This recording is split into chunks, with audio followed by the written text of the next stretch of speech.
Paz e graça, queridos e fidalgos conspícuos irmãos. Nesse vídeo, iremos analisar aqui a terceira carta de João, aqui no primeiro versículo. Sabemos que a terceira carta de João é o menor livro, ou melhor, a menor carta do Novo Testamento. Irei fazer uma análise, verso por verso, dessa carta. Em seguida, quando eu concluir a análise morfossintática de cada versículo, irei trazer um conteúdo no que diz respeito a uma visão panorâmica detalhada aqui na terceira carta de João.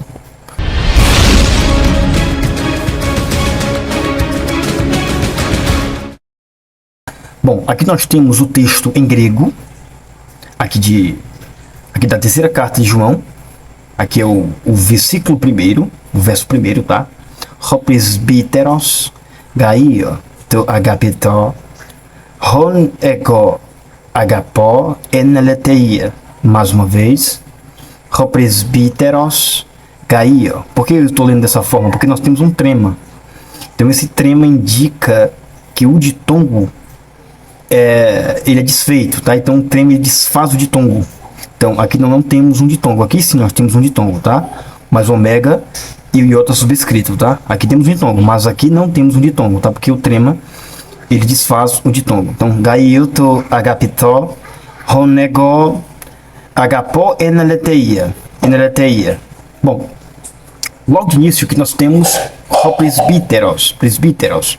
Aqui nós temos um artigo, mas um substantivo, tá? Quando temos um artigo, mas um substantivo, nesse caso aqui, nós temos um substantivo que está no caso nominativo.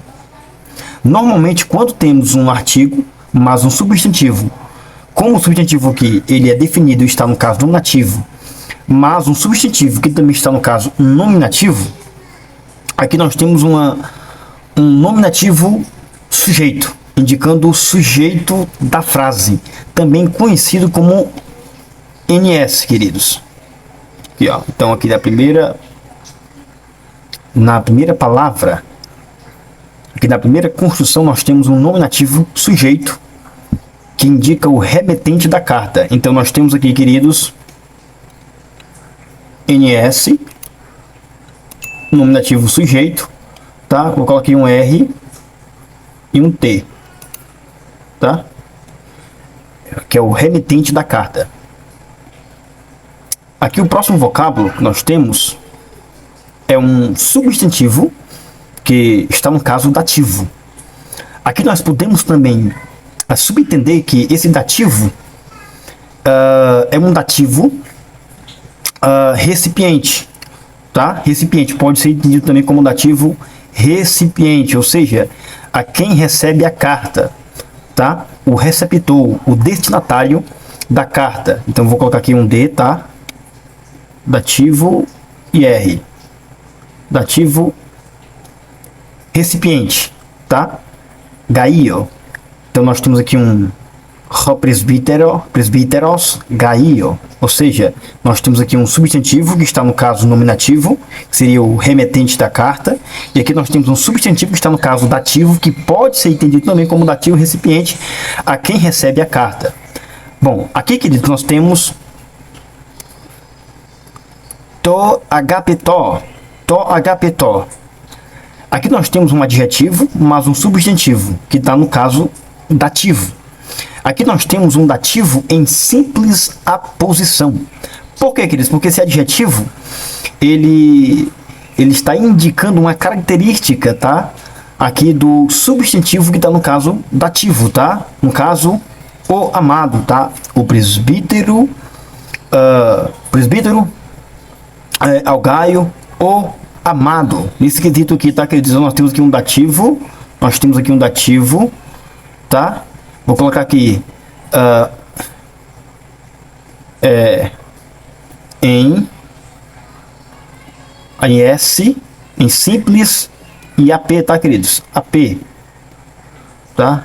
AP. Um dativo em simples aposição, tá? Ou um dativo também apositivo. Bom, Aqui nós temos hon. Aqui é um pronome relativo que está no caso acusativo, está funcionando também como o objeto direto do verbo agapó. No caso, esse verbo aqui, ele é um verbo transitivo direto, e ele pede o complemento. No caso, o complemento aqui é hon, que é um pronome relativo, do caso acusativo, funcionando também como objeto direto do verbo agapó, ou seja, eu amo, indicando a quem João ele ama, nesse quesito aqui, tá, queridos? Aí nós temos aqui um pronome pessoal, que está na primeira pessoa do singular, ego, eu, ou seja, a quem eu amo, E aqui, queridos, nós temos en aletheia. Aqui é interessante porque aqui nós temos duas possíveis construções. Uma, o dativo de esfera, ou seja, ele vai englobar, tá? A esfera dentro da dimensão, ou seja, a ação do verbo dentro da dimensão, ou seja, o amor aqui dentro da verdade, ou seja, a quem eu amo em verdade, tá, queridos? Ou seja, aqui seria o dativo de esfera. Também podemos entender como um dativo de modo. Segundo Daniel Wallace, na página 161, ele fala que o dativo de modo ele pode ser vertido aqui, tá, para um advérbio, tá, queridos? Então, no caso aqui, verdadeiramente, ou seja, a quem eu amo verdadeiramente. Então, também pode ser traduzido desta maneira, tá, queridos? Vou colocar aqui, tá? Vou colocar aqui um dativo de modo, tá? Vou colocar aqui, dativo de modo ou dativo de esfera, tá? Esfera, tá, querido?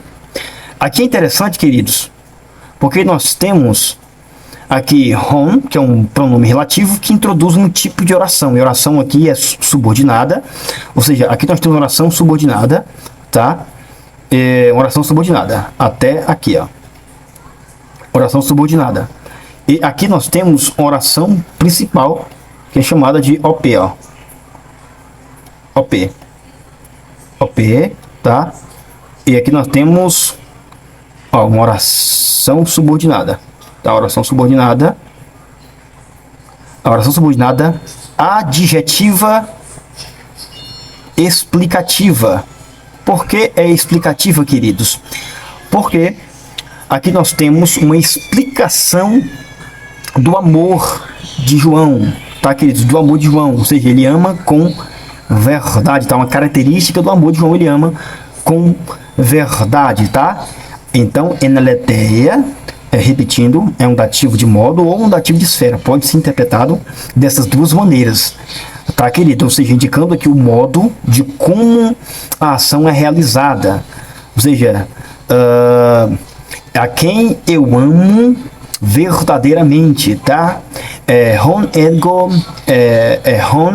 ego agapó en aletheia, a quem eu amo verdadeiramente, tá? A quem eu amo verdadeiramente, tá? O dativo de modo ou dativo de esfera, tá? A quem eu amo em verdade, tá? Pode ser interpretado também dessas duas, traduzido também dessas duas maneiras, tá, querido? Aqui irei também depois analisar o segundo versículo aqui da terceira carta de João. Fica aqui essa simples, simplório análise textual.